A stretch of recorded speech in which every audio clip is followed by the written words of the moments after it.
This episode of the Cracking Backs podcast is sponsored by Guardian Grains, growing nutrition you can see. Welcome to the Cracking Backs podcast, where today's guest needs no introduction. Erin Brockovich, the unstoppable force behind some of the most impactful environmental advocacy in modern history. From her groundbreaking work exposing water contamination to her new documentary, Unearth, Erin continues to shine a light on the issues that matter absolutely most. In this episode, we confront the big question. Is America finally ready to listen to the voices demanding cleaner water? How can communities protect themselves from unregulated contaminants like PFAS? And what lessons can we learn from Erin's book, Superman's Not Coming, about taking action and believing in our power to make change? All right, Erin, it's great to have you back for part two. I know it's been a while and there's been so much stuff happening since the last time we talked, but you're the epitome of the slogan, one person can make a change. And that's what I've always loved about you. People like to hide and let somebody else do shit, and you just jump right in and take the reins. And so on air, I'm going to say that's what I've loved and respect about you since the day I met you over a decade ago. So, thank you for being a charge of teaching people that one person can make a difference. So welcome back. Well, it's good to be back. It's nice to see you. Thanks. That was very nice of you to say. Well, every now and then I can, right? So I want to get right to it. Since the last time we talked, we were talking about all the regulations of water and bureaucrat this and bureaucrat that, and how different regulations happen and how one hand doesn't talk to the left hand. We have a lot of changes even at the government level coming up, and I kind of want to get your insights. And are the voices being heard from the people out there? Do you think they'll be heard now when it comes to clean up our water systems? What's your take? Okay, well, that requires some thought. So I think there's a lot of frustration out there. Because I'm on the ground, so in my water work, I'm in all states. I'm down. I'm a foot soldier that way, if you will. So, I can hear a farmer's frustration. I can hear a mother's concern. And there's been an overarching theme that I've noticed for a while, that they don't feel that they're being heard or seen, and out of frustration. So we just had another election, and I think that they just kind of came out in whatever way to express themselves. I don't feel I'm being heard, and I'm going to make this change. I'm going to make this shift and see if that will happen if we go a different direction. So there's a general angst, frustration. It's angry. And I think when people when they don't feel they're being heard, they get angry and they'll shift hard. They'll make that a shift. And we just watched it happen. Yeah. And so it doesn't, that something like that never upsets me.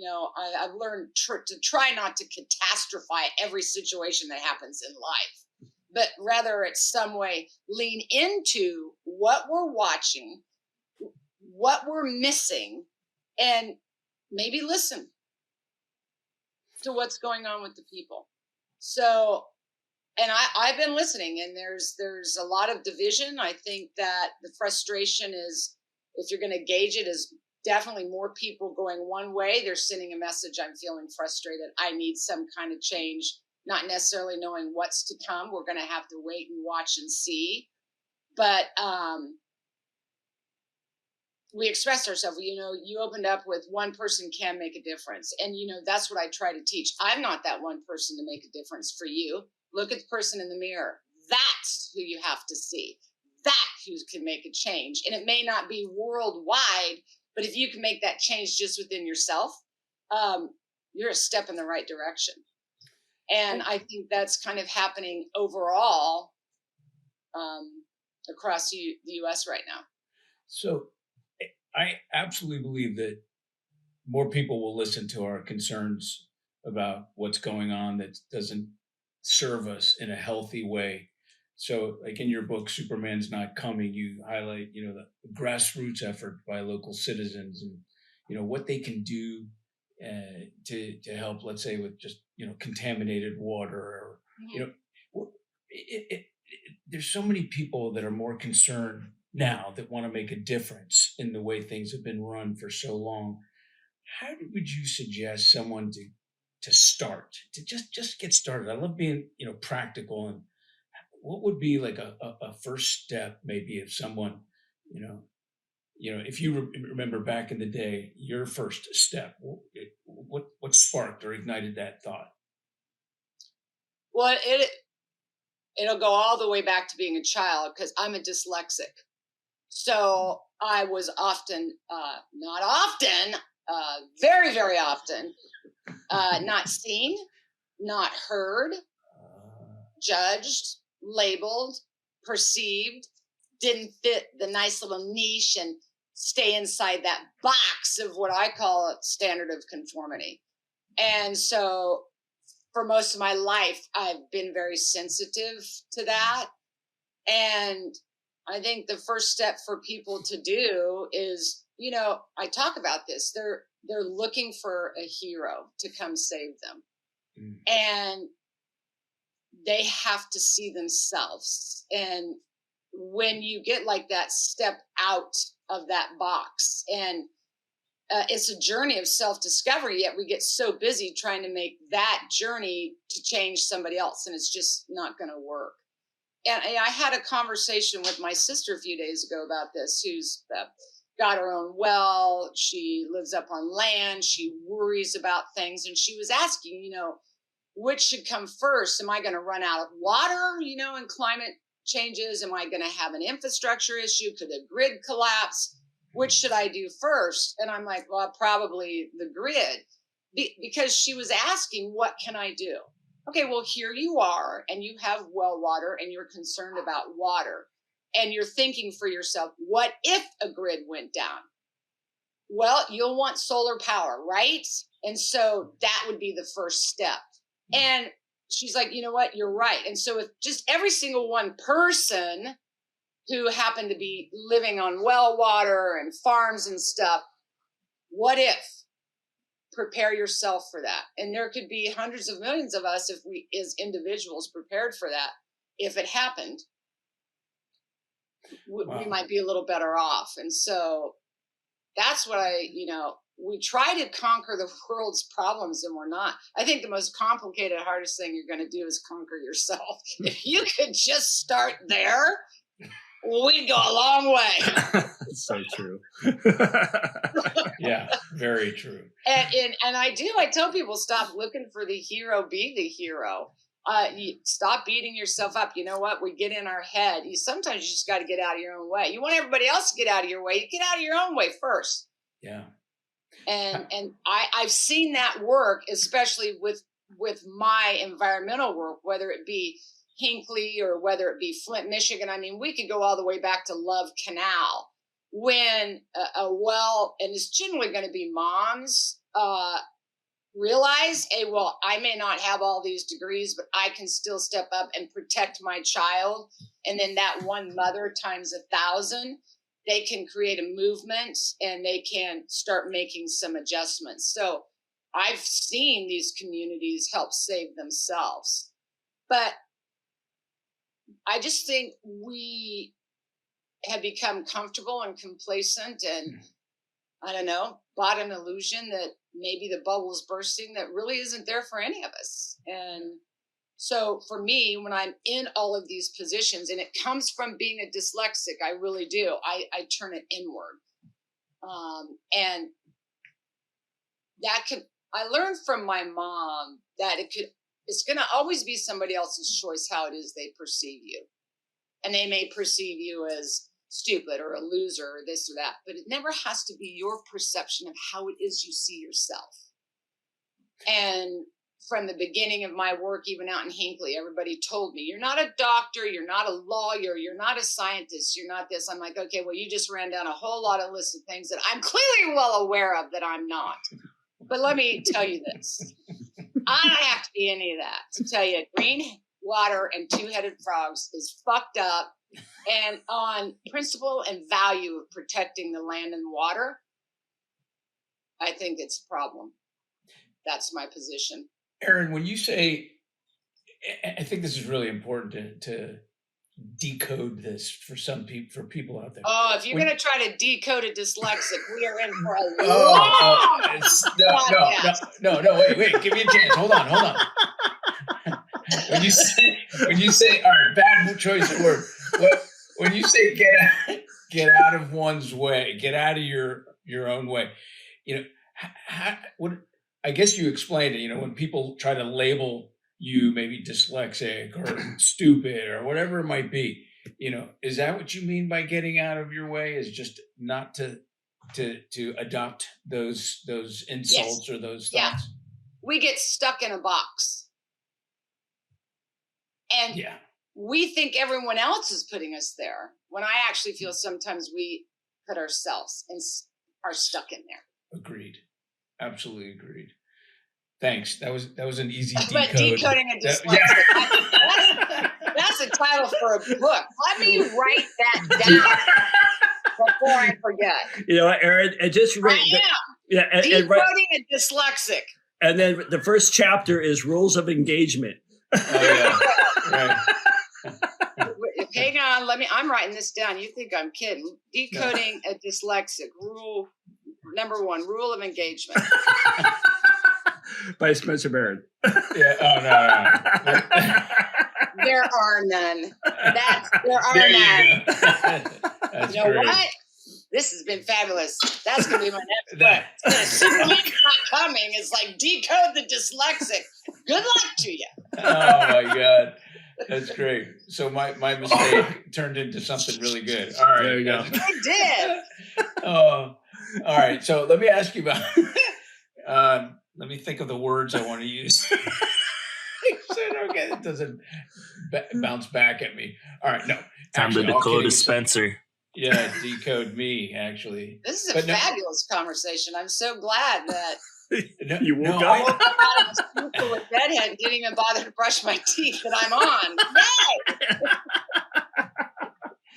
Yay! No, my gosh. I think the idea of getting out of one's way, I mean, we do that so often. We get in our own way. And I think that's so important to emphasize that, and just plow through whatever people try to box you into, Well, I didn't mean to interrupt you, but, I talk about this so much, and I really believe it.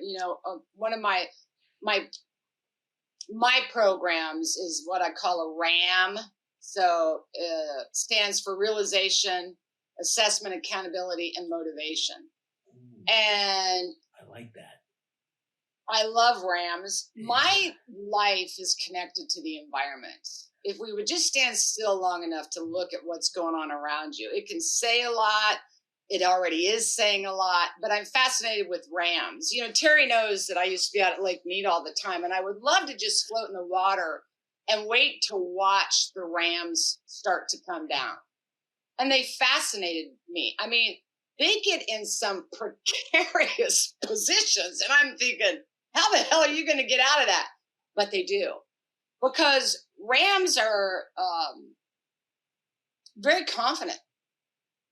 They know themselves as a ram. They know their terrain. They know their way, and they exude that, and they come right on down. And so realization is about looking at that person in the mirror and realizing the strengths of who you are. And that's not always easy to do, but the assessment and accountability part is really important. Oftentimes we can't see ourselves because we're so afraid to be ourselves. And we're afraid to be that because we're vulnerable. We're imperfect. And it's hard to get past that. And so if you could just take an assessment of who you are, I think of it like real estate. So somebody's going to come along and say, oh, your house is valued at this, but that's what you thought, but it's not going to be valued at that. It's going to come in way lower than you expected. You start to kind of get that defeated feeling. But see, I like challenges. And so when you tell me something like that, what do? I don't know, go take the old carpet out and put in a new floor, upgrade a bathroom, because with those types of little changes, an assessment value comes back and it's gone up. You can do that for yourself. So we get so caught up in not realizing who we are, out of our own fear, and the fact that we're vulnerable and imperfect. Listen, I told my kids a long time ago, well, why can't we be like this person or that family? And they list off a bunch of stuff. And I said, listen, if you run into that normal person, I want you to run like hell, because I don't know what normal means. And we're all flawed. And so for me, I try to always see that. And if there's something about myself I don't like, guess what? You can choose differently, and you can choose to change something. And with that becomes a really self-empowering cycle. And motivation is really important. And I think a lot of us are losing that. We live in a crazy ass world, more and more stuff coming at us, and we have less and less time. And we all, I think, feel like we're spinning out of control and this world's going to flip right off its axis. But I have learned that you can't keep motivation if you can't find self-renewal. And this is my life in the environment, when going back to a child with dyslexia, and I felt all of those things. I went to nature because that's where I was embraced. That's where I felt not judged, but that's where I could stop, breathe, be present, and hear myself think, feel my heartbeat, take that breath where I could reconnect. And that gave me the strength to come out the next day and go at it again. So I encourage people, try to be a ram. Let's talk pasta, oats, grains, and more. I'm gluten-free, and this one item I can have without any consequences. Since we always talk about fueling our bodies the right way, that's where Guardian Grains comes in. No kidding. Their products are a massive shift towards healthy eating. Guardian Grains is all about healthy, sustainable grains that not only taste great, but are great for you and the planet. Whether it's breakfast, lunch, dinner, Guardian Grains has you covered with all kinds of nutrition that keep you going strong. Perfect for long days of just living life. Plus, knowing it's sustainably grown, that's a win-win.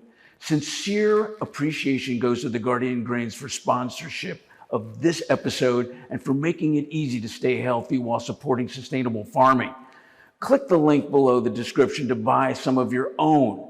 You'll taste the difference.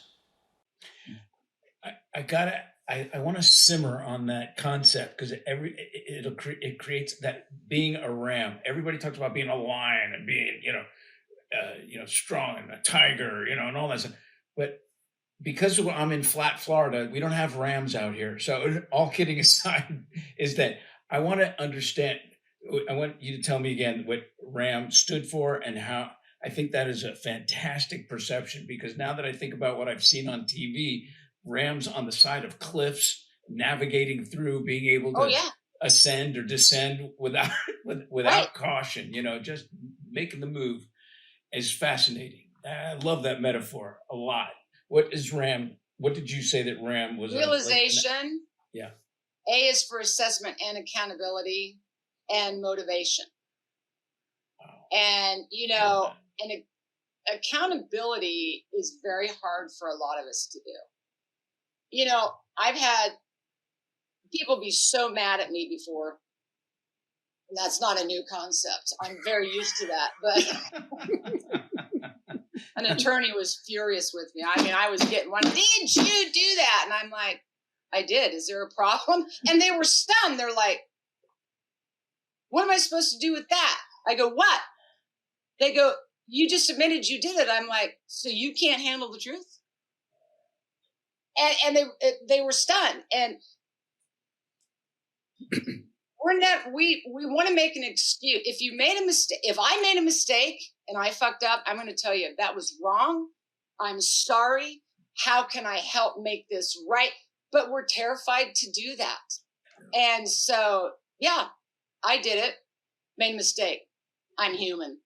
And can we get past that? But if we want to stay stuck in that, then it becomes a problem.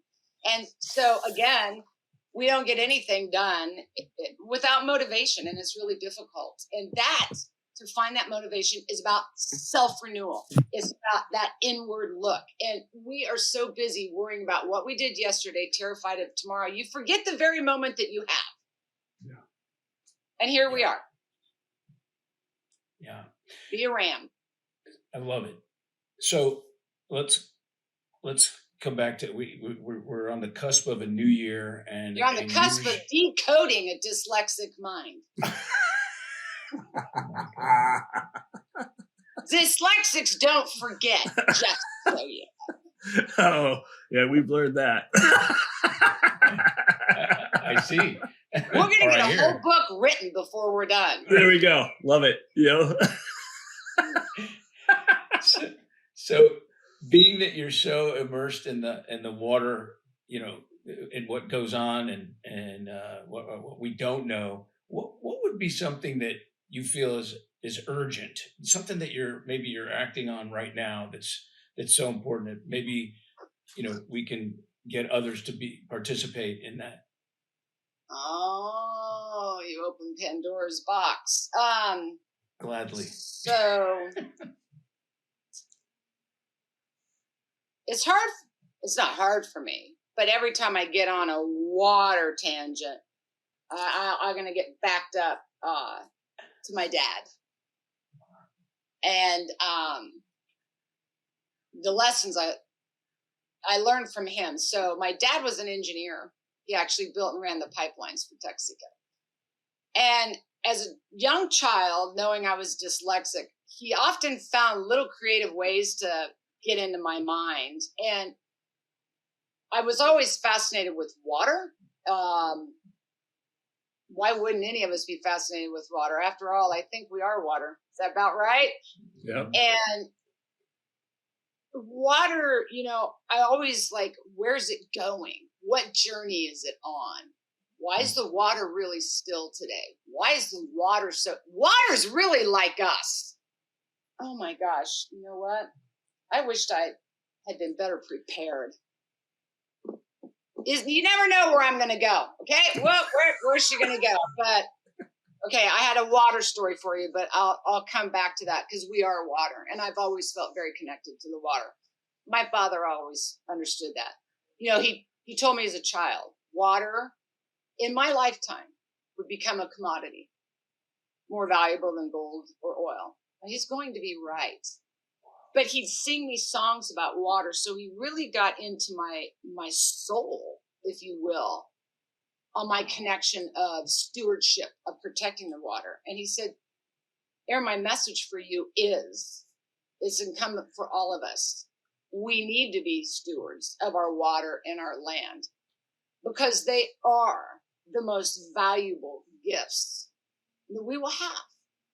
And so that's kind of when I get involved in all these water projects. And to answer your question, and the reason I thought of my dad is because it's not just water, it's the land, is the chemical known as PFAS, the perfluorooctanoic acids. And it's known to most as forever chemicals. You would know it as Teflon. You would know it as Scotchgard. You would know it as firefighting foam. It's in our phones now. PFAS, this Teflon coating, was created in the Manhattan Project, so you don't burn up. So it's in your phone, because all this electricity, all of that, if you don't have this coating, catches fire. And it may have started out as something unique, but humankind kind of took advantage of it. And now we have a massive problem with this. And it's not one chemical. So PFAS, PFAS, that's the head of the family's name. But underneath that is 10,000 other chemicals. There's PFOA, there's PFOS, there's PFAS, 10,000 of which just now we've set maximum contaminant limits on 6. We got a lot more to go. But the problem with this chemical is, if we go back to, it started with Manhattan Project, we're talking decades ago. And its application got applied to Teflon. It got applied to Scotchgard. It's been applied and applied and applied. It's been going on for decades. And what we now know is that this got into the water system. Then the water system goes to waste management. They have all these biosolids, and we've applied it to our land mass. So from the East Coast to the West Coast, this chemical has been applied. So we now are watching the process of this group of chemicals known as PFAS, PFOS, PFOA. I mean, we could go on through 10,000 different acronyms if you want, but we'd be here all day. It has contaminated the land, that contaminated the water, that got into the food chain. And we're in some trouble. In the state of Maine, it got into the food chain. It took the USDA about 15 months in a delay reporting to the state. So they had to kill all the cattle. It's gotten into the eggs. So you can't eat the eggs. You can't sell the eggs. The states had to put on, for all the well systems, filtration. You can no longer hunt the deer and eat it. You can no longer fish and eat it. Same thing's happening in Michigan. It's happening in Georgia right now, where I've been. And this is, there's no room here for politics and a political divide. This needs to be dealt with, because if we've gone from land application to destroying the farmland, you can't organically farm in Maine anymore. Oh my God. And that's supposed to happen to all of us, to the land, to the food chain, to our health. We need to take a look at it. And this is a moment where we can sit here and blame game and finger point all damn day long. Don't care. It's happening. And, I researched this stuff all day long, and I just found out some of the research studies coming out. The health impacts from this chemical, they are estimating, is costing $16 trillion a year in health repercussions from this chemical. And so I think it feels like a very urgent message to me that we see the big picture, and for the sake of everything, I think we need to work together. So if we're going to really talk about what Terry opened up with, what's just kind of happened politically, that everyone's uncertain, there's really a moment where we need to encourage and be hopeful and help try to create a cohesive, let's work together, because the end result, won't work for anybody. Yeah. And so the PFAS is a huge project, and I'm frustrated. It's gone on for decades. It's been covered up. It's been mishandled. And what concerns me is I started getting reports a while back. All of our cows are sterile. Emails from Oklahoma, all of our donkeys are sterile. To seeing the health impacts when they finally completed their studies, and we learned in 2016 that we had a huge problem, is infertility in people. There's a book out called it's by Dr. Shahana Swan that I've been fascinated with, and it's called Countdown. And yes, it feels pretty dark, but I think it's a message that maybe we should be looking at. But in some of her best estimates, and I believe by 2050, and I don't ever want to misstate anything out of the book, but she's looking at a best possible science estimate that a third of the population could become infertile. So this is why it's called Countdown. And so just think, one chemical, a group of chemicals, a huge family, and how we misused it. And this is kind of where I'm going to go back to accountability. So here we are. And so it was misused. Where are we going now to correct? So I think it's an assessment that I would like to see from a current administration. And this is, you brought up RFK, where he's, RFK started, water keepers. He's about water and the environment, that he take a really long look at how, because there are solutions to this. Sometimes we don't want solutions because I don't think there's a money grab in it. But I think we need to take a look at this situation, and could be helpful. So here we are. There's a new setting, right? And I would like to really emphasize and be able to share a message that I think this is something of that grand magnitude that any president, I hope, will look at and address. Erin, when you mentioned that massive number of chemicals that come out from that PFOA, forever chemicals. Yeah, that's why they're called forever chemicals. At what point do you feel? I mean, I imagine that some of our listeners and viewers are thinking that that's overwhelming. It is. Where would you start with something like that? How could you possibly? I mean, it's been going, as you say, it's been going on so long. How do you not get overwhelmed by all that? It's hard. There's a lot of things that do happen. Like when we started in Maine, for me, it's the first email I get, and you're saying outlandish things, and it's hard for us to not dismiss it. But see, I believe them, and is making that contact and getting out there. They're devastated in Maine right now. But one of the first things that happened was, and yes, there's going to be lawsuits over this. 3M and DuPont, in the best estimate, a lot of people are saying will be $1 trillion hit to the company. So you almost have to, I think of it like setting it up like the John Mansfield asbestos. You remember how big that was? Yeah. And you're going to have to set it up in a trust in that way.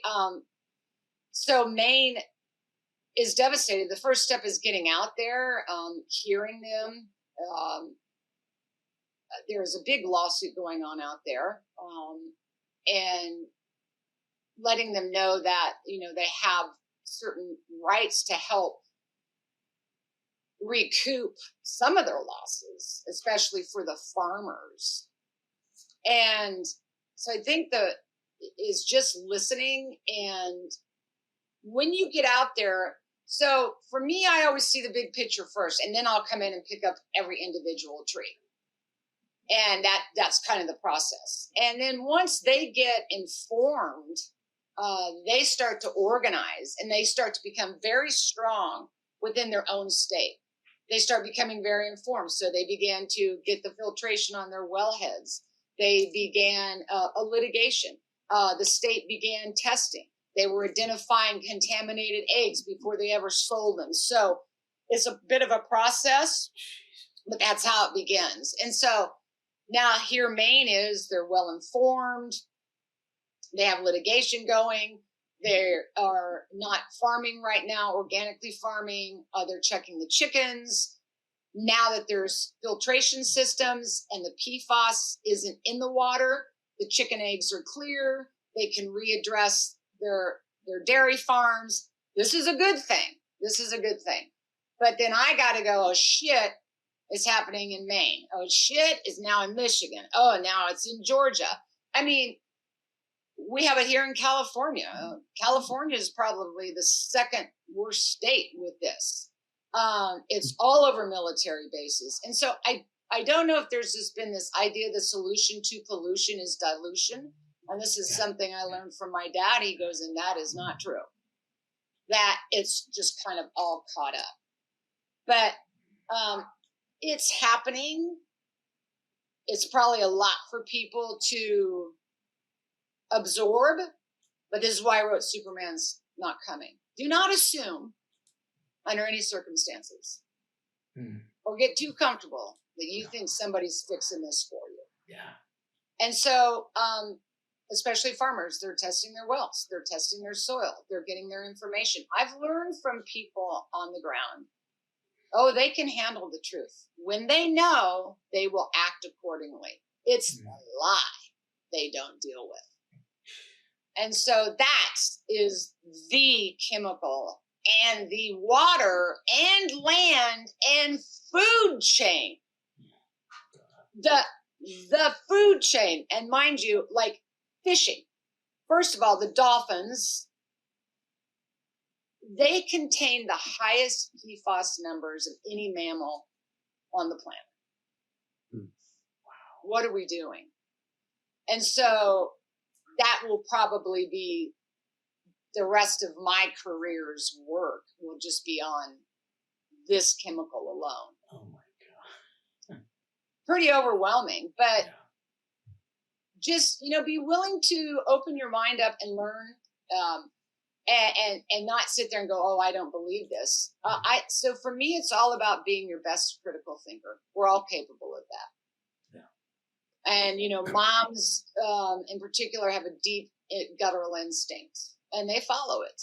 And that's not poo-pooing it. I mean, your gut's your second brain, that intuition that's there. And so there are things that we can do. So I know it feels very overwhelming, but don't assume somebody else is going to do it for you. Because I'm learning that this PFAS is coming to a theater near you really soon. And it's overwhelming. All right. Well, Downer, I want you to understand something. This is precisely the question you just asked me. That it doesn't matter what event or party I go to will ask me that question. And it's the same Downer. Don't ask me the question because I'm going to tell you that nobody wants to invite me to parties anymore. They're like, okay, don't ask her about the water. Because I could just feel you guys. Boom, it just went down. No. Yeah. Speaking of theater coming to you, you're now the executive producer of a documentary called Unearth, and focusing on the mining impacts of Alaska's Bristol Bay. So what parallels are you seeing between the challenges faced in these communities and stuff you've encountered like Maine and Hinkley and all that? I love Unearth because it's exactly to my point. Look at the end. They won. Those two women, those moms, that they were stewards of that bay. And they were willing, this is the power of stick-to-itiveness that my mama taught me to have. And everyone just thinks that's some made-up slang word like cattywampus or slaunchwise, which, ooh, by the way, I know what means. Ooh, ooh, ooh. Ed and I were in a meeting one day, and somebody said, well, it's kind of hard to understand because it's cattywampus. And Ed goes, do you know what that means? And I'm like, yes, I do. I'm from Kansas. I'm born and raised in Kansas. I know what that means. But stick-to-itiveness. That's great. That is great. Yeah, I understand these things. So, but my mom, I thought she'd made that word up. So she brought out the Webster's Dictionary. And once I saw it, I'm very visual on paper. I'm like, oh my God, this is fabulous. Its definition is a propensity to follow through in a determined manner. Dogged persistence, born of obligation and stubbornness. I'm like, oh, that is me. And the women in Unearthed, they had that. And they didn't care if it took 5 years, 10 years, or 20 years. They would continue to move forward in protecting and being the stewards of that bay, that water, and their land. And there's a moment in the film where you think it's just not going to happen. And even I was like, oh my God, it just came in. They did it. They did it. And so everything about Unearthed resonates to me. It was factual. I don't know that we understand the impacts of mining or what really goes on behind the scenes or the battle that somebody is in and the no hope to that power of stick-to-itiveness and that follow through. They prevailed. Now, that was one, and we got a lot of other places, but the message is this very small community, in particular these two women, they prevailed. It can happen. And I just throughout the whole film feel their message that my father gave me. It is our obligations, all of us, to be the steward of the land and the water. So I was very empowered with Unearthed. That's exciting. Look forward to that. Dr. Terry, she would love listening to Dr. Lindell's podcast about healthy home.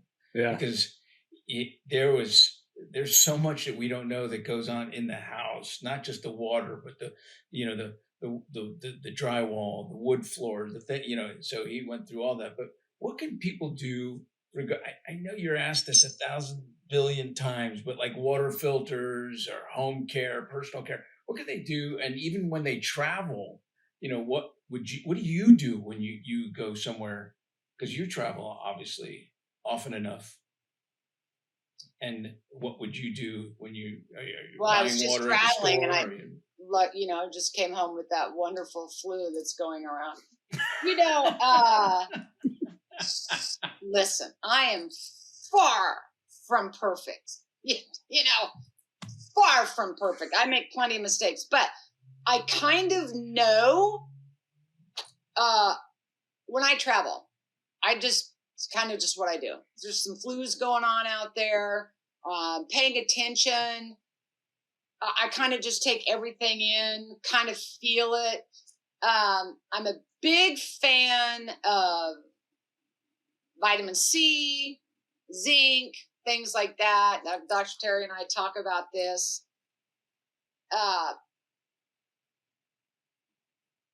I think it is about just daily care and things you can do and I have really truly learned this from my chiropractic care to acupuncture to alternative ideas of staying healthy, air filtration systems, water filtrations. And that's a big question because you could have a plethora of low level chemicals in any water system. If you want to get that out of your water, it would be really the only way is reverse osmosis. Okay. I'm just not going to come out of this podcast without talking about the Wizard of Oz. I got to do it. I got to do it. Because you're asking me a question that is about, we have got to become our own critical thinkers, trust our own gut, and feel and work with your heart. It's true. And I'm going to tell you a story here about the Wizard of Oz that I've been obsessed with. Not the movie, the books and the series of books, The Wizard of Oz, written by L. Frank Baum. So the original Wizard of Oz was written at the pre-height of the Industrial Revolution by L. Frank Baum. And he wrote the book as a way to teach his children the power of individualism in a world that would increasingly begin to speak for you. I'm like, ooh, stop right there. I find that very fascinating. So it's the book that I became fascinated with. And the more research I did, and you can do the same research because it's all online. That book has been highly studied. And if being a scholar is kind of a criteria for you and believing something, it's been studied by scholars. But there's a fascinating political allegory to the Wizard of Oz. So Dorothy is every girl next door that wants to run away from home, because I know I wanted to, because I wanted to go out and live my dream. This is for me where I chase the water.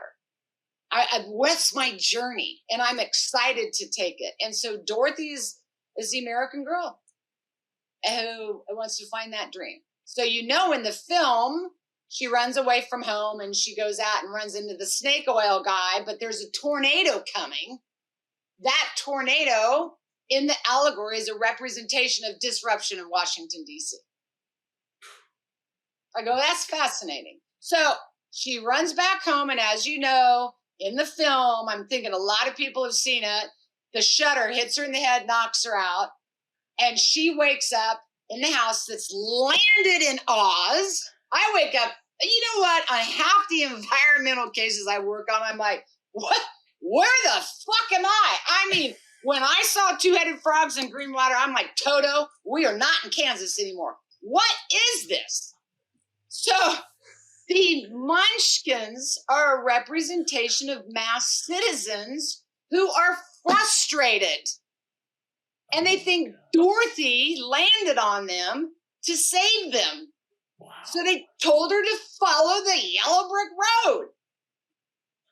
So the yellow brick road is a representation of the gold standard. Follow the path of the money to the wizard. Okay, I am so deep into this, I'm telling you. So she goes on the yellow brick road, and she runs into three people. She runs into the scarecrow, who has no brain. He's a representation of the American farmer who, at that time, they were buying up all the land. And because of that, they thought the scarecrow had no brain. I think about farmers today, and not that they don't have a brain. That's not what I'm saying here at all. Is the idea of what's happening with the land.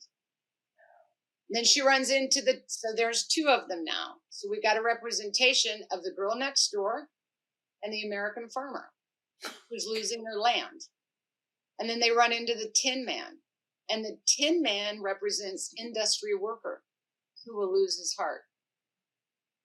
Wow, fascinating. So here's a picture of America, the girl next door, or most importantly, farmers, and taking care of our land, to industry worker who now has felt beat up and lost and defeated. So we got three casts of characters, and then they run into the Cowardly Lion. The Cowardly Lion was a representation of L. Frank Baum's best friend, Brian Williams Jennings, because I'm the dyslexic in the group, always known, running for president for his fiery rhetoric, but had no courage. He is a representation of the American politician. Oh my gosh. So here we go, following the yellow brick road. Now, y'all know the story, and the wicked witch comes along. She don't want them finding out the truth. Who's this Dorothy girl? And who's your little cast of friends here? Because I'm going to put you to sleep. Think about this in the movie. They got put to sleep in the opiate fields, the poppy fields. Oh, God. So as you know, the good witch comes along and wakes them up. But here's the moral and the message of this story. See, they got to Oz. They got to the wizard, and they pulled back the curtain. And what did they find? Somebody in there full of hot air, just pushing and pulling a bunch of freaking levers. But this was the moral of the story that the wizard taught them. You always had a heart. You always had a brain. And you always had the courage to find your way home. I think that's where we are. That was It's a outrageous. fascinating story. I have never heard that. I have never heard that. No. In all my life of watching, I'm obsessed. that was outrageous. That was so cool. Oh. You can go online and read it, and it's been pretty well studied. So there's a very fascinating political allegory, and for me, a kind of an interesting message in there. Fascinated. That's inspiring as hell. So, would you say the Wicked West, because they put her in the poppy fields, would be like Big Pharma, and and then who would the Good Witch represent? Erin. Yeah, well, I was going to say yourself. Okay. All right. Wow. That is.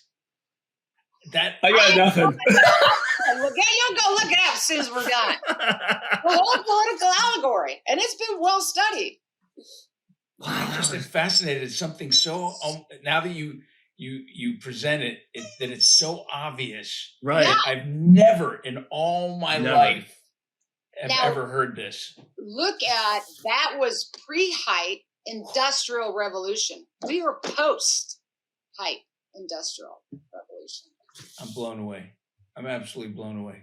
That Erin. I love it. But L. Frank Baum was a great storyteller and figured out a way through some fairy tales to possibly tell a story. Well, you did a very good job of Well, I'm repeating telling that you, story. it's been 10 years and I'm like, I don't know what it is. I get these like, wow, that just hit me. But here we are. And have we been asleep? Yeah. Did we get put to sleep? Did we get comfortable? Did we get complacent? Has there been an illusion? And we could go through this all day long, but at the end of the day, it's the message that stuck with me. You got this right here, and right there. You need to take that global. That was the best. Everybody knows who the Wizard of Oz is. Yeah. And but yes, nobody knows that think about interpretation. He was visionary, if you think about it. He really was. And we all know, if you go back in history, there's been plenty who've been visionary. Yeah. But the problem is we don't listen to their fucking vision or take it in. No. We just go along our way. But I don't know, maybe it's our thing to learn. It's our time. I believe that. Yeah. I think you just saw that shift. Yeah. That was great. No matter how people do or don't feel about this election, that shift is happening. Quick question for you. What water purifier do you use? What do you do at home? So, because I know our list after that last conversation, after that whole storyline, people want to know just something basic they could start with right now, water-wise, at home. Well, I generally don't drink the tap water. Yeah. And, I think tap water is important. We could do water 101. We won't go there. We don't have enough time. No. But, we do need the actual minerals in our water supply. And, we add a lot of chemicals to it. So water 101. So all water has organic matter in it. And organic matter is just basically dirt. So as it comes into the filtration system, we add chlorination because, you can get bacteria and things, and it's really important.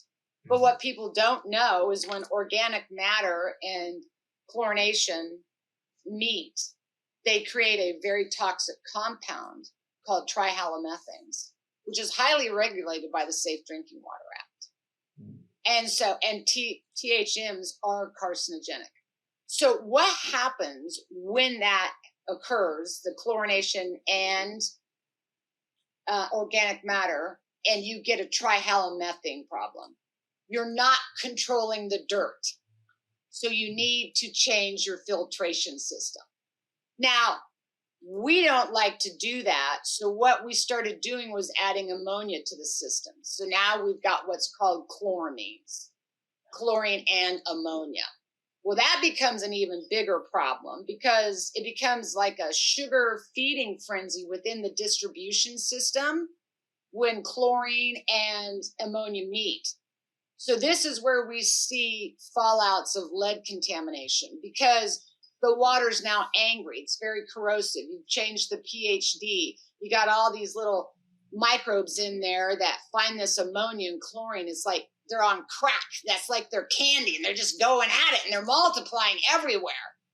And then all the iron and the lead and the manganese out of the 18 million plus miles of lead pipe we have finds its way to your tap. So filtration is important, but it's important to know what is it you're filtrating. It's important to know that you get the report from your municipality of what is in the water, because there could be a plethora of things in there. So filtration is key. And so what happens, look at what happens at a municipal level. If you're not controlling your dirt, you have to change your filtration system. And there's not a filtration system, just one filtration system that removes all the chemicals. You have to have like a carbon coconut shell to remove chrome 6. You have to have a completely different membrane to remove PFAS. So when you get reverse osmosis, you're getting those different layers of membranes and carbon filters, a coconut shell to remove whatever low level of chemicals you have in your water. So I think what you have to do is understand water, get curious about water, ask some questions about water, what's in your municipal water, and find a filtration accordingly. So for me, I just try to know my water. Listen, I went to India and I was definitely finding out about their water, and we all know that they have water issues. So, you know what? I brushed my teeth in beer and didn't shower for 10 days, which I'm capable of doing, just so you know. I made certain that if I had bottled water, which is the only way I was going to go, that I had a good connection. A lot of times they're just taking their water back into a bottle. So know your surroundings, stay tuned in, be informed. Don't think somebody else is going to do that for you. That just happens to be who I am, but it's very helpful. So know what you're getting into. Try to be prepared. But generally, I'm not a fan of tap water. I don't want to be that way, but I think I've just seen too much in my work. But that doesn't mean that tap water is unsafe. So I shower in my water here. I don't like, hardness or chloramines. And, it can dry out your skin and things like that. So I've been looking at more and more shower filtrations that I'm kind of researching that you can hook on. You can travel with one of those. If you're going to, and people know this that are going into Africa or Indonesia or around the world, I don't want to not go. I just want to be prepared, what I need to do. And so I think part of what I do is exactly what I just said with the Wizard of Oz. I'm not going to assume anything. So I make it my business to know what the weather's going to be, or is there something going on with the water, or do we have, some vector disease outbreak? Maybe so. I don't want to go there right now. Just know your information. Yeah. And I find it a challenge to do that for yourself, and then you'll be better prepared. This is my PIRP, which is planning, implementing, realism, and preparedness. You got to plan, implement it. I hope you're being realistic about what the fuck that implementation means to you and how long it's going to take to get prepared. And if you haven't done any of that, get prepared. Love it. I talked to the Architectural and Engineers Association in Asheville 3 days before those floods. I've always felt climate change will be water disasters and water events. And this is going to be about infrastructure.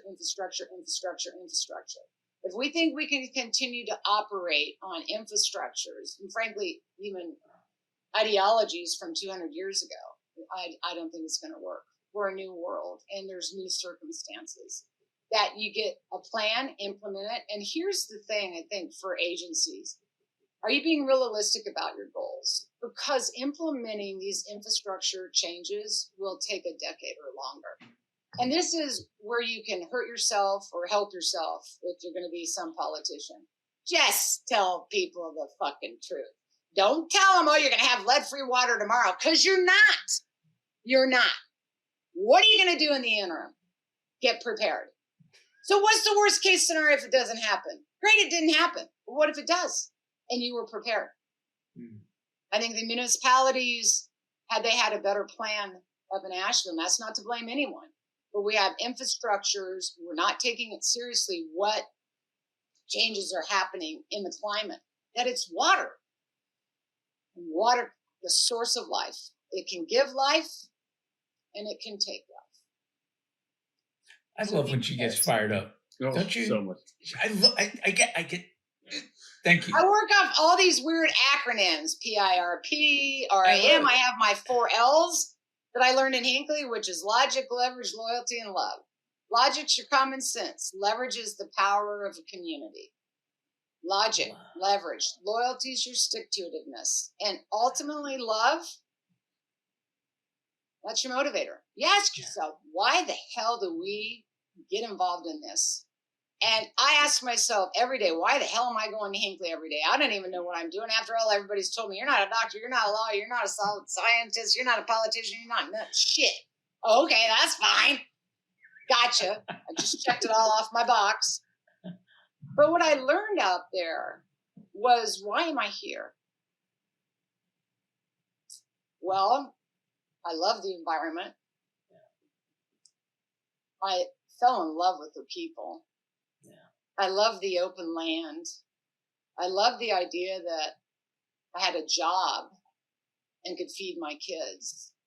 And I just had this overwhelming moment that the motivating factor for me and why I was doing what I do is because I love. So I got 4 L's, a RAM, and some PIRP to stuff in my back pocket. And that's what I work with. Oh, I love it. Well, let's see how well you do with our rapid fire questions, because we're coming to an end, and I gotta ask 5 questions that require quick thinking. Come on, you can do this. I've had the flu. No excuses. Come on.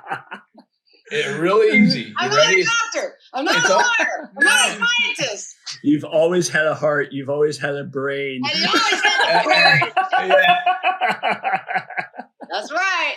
And the courage. All right. Number 1, favorite book that you might have read this year that you feel everybody should read, besides yourself, besides your book. Well, that's my answer. Superman's not coming. Question number 2. Yeah, well, no, go ahead.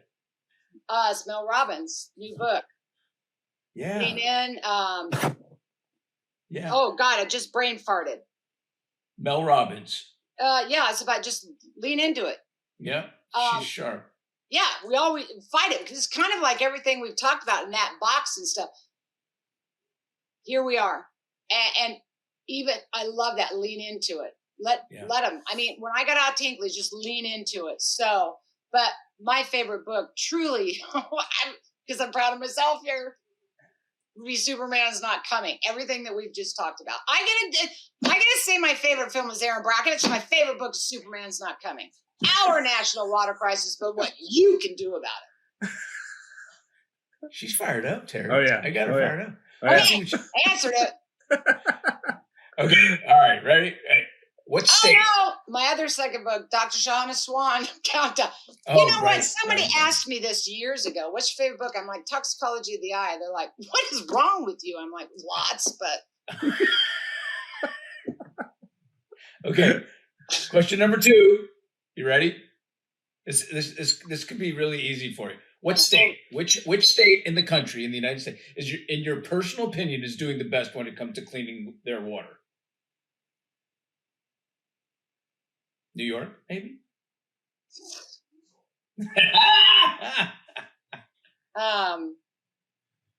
Every state needs to improve on that. No. Come on, there's got to be one. Isn't there one?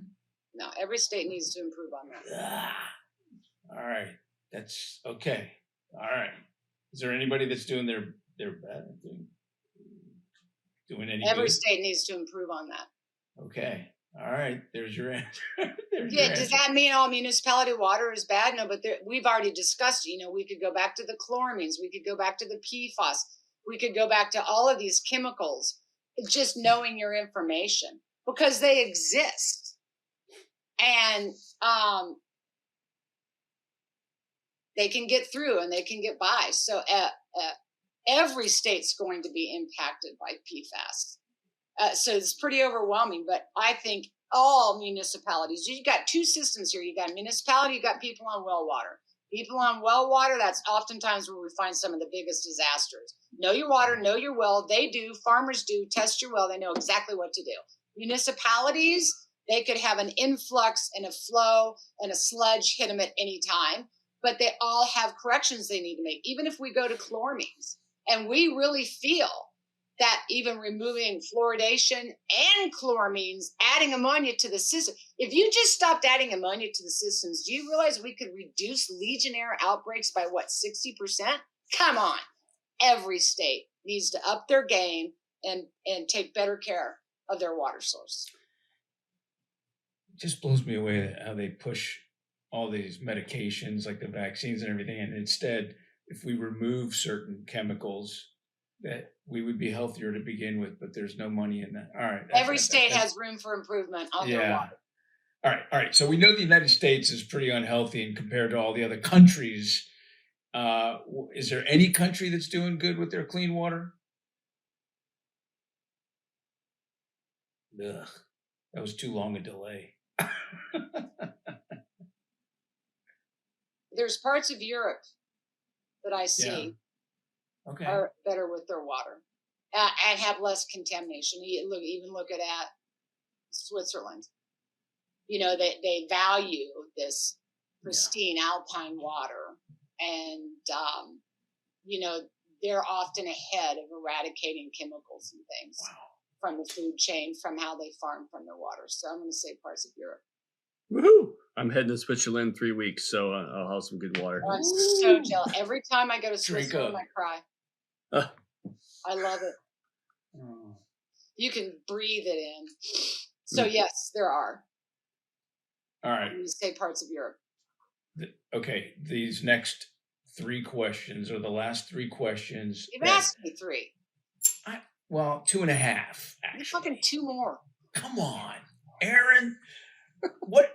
Ready? What is your favorite or go-to karaoke song? Can you answer that? I'm on the highway to hell. I love that song. I'm on the highway to hell. How perfect was that? That just kind of fits that. Is that Highway to Hell a yellow brick road? Yeah. Yep. Yeah, that's right. Oh my God, that's perfect. All right, favorite TV show? I'm a rockers girl. Listen, I'm a late 70s, 80s Kansas rocker. Look who's behind me. Come on. That's David Bowie. Oh, of course. That was made in Indonesia. It's on 10. I've been wondering who that was all this time. Highway to Hell. Mm-hmm. Oh, yeah, there's a lot of, rock and roll. I love it. Rock and roll. You got to go to a TV show? Come on. Do I have a favorite TV show? Yeah. No. A, Yellowstone. Oh. Oh, yeah. God, I love Beth. B, now my favorite. I don't know if you started watching Billy Bob Thornton and Landman. Oh, that's such a great one. Oh, I love it. He is the best character, and gosh. And the actress that plays his ex-wife is hilarious. I love Landman. So Yellowstone has been, Landman, absolutely.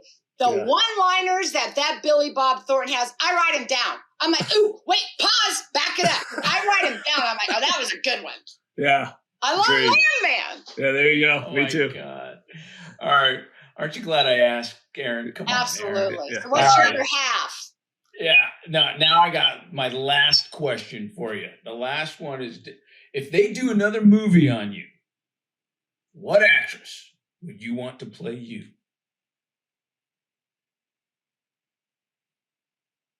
I'd rather play myself, thank you. There you go. There you go. Yeah. Meaning, I want to be myself. Yeah, of course. I know actresses, that's what they do. I thought Julia did a great job. I really do.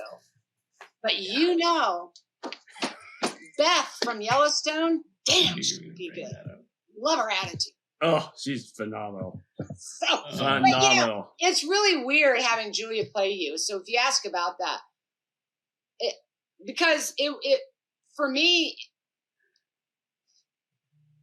it's hard to, it was me, and it's hard to see someone else do it. So I didn't say me from some egotistical perspective. I just want to be me. And you know what? It's so hard for any of us in this world to just be fucking you, man. Yeah, it's true. It's true. All be right, your own leading lady. Yeah. Hey, I'm good, man. You answered all those rapid fire questions. Rapid fire. Oh boy. Oh. Erin, thank you. This was. Well, I'm so sorry I was late. It's been. You were fine, and this show is Wizard of Oz. This show is going to kick off our next season, and it's going to be the first Monday of January. And so, what a way to kick off our season! Way to kick off 2025. You know, you're the best. So, thank you from the bottom of my heart. I love you. You know I love you. So, thank you so much. Today's Wednesday, right? Yeah. Yes. You're in the office. Thursday. You're in the office today, Tori, and I'm getting ready to call you because I need my freaking neck cracked. I will see you tomorrow. Today's Thursday. Oh my God! Get out! You're right. You slept through Wednesday. I did. I love when Erin gets fired up, and your nails are beautiful, by the way. Oh, you have to when you do that all the time.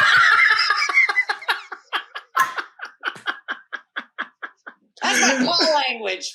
David, we got to keep that in, man. That was fantastic. All right. On that note, I'll see you Friday. I'll see you Friday. Love you, and Love you. thank you for your time. Hold on. Really. It's been fun. Thank you. Yeah, you got it. All right. We'll see you again. You got it. Bye. Be well. Thank you for listening to today's episode of the Crackin' Backs podcast. We hope you enjoyed it. Make sure you follow us on Instagram at Crackin' Backs Podcast. Catch new episodes every Monday. See you next time.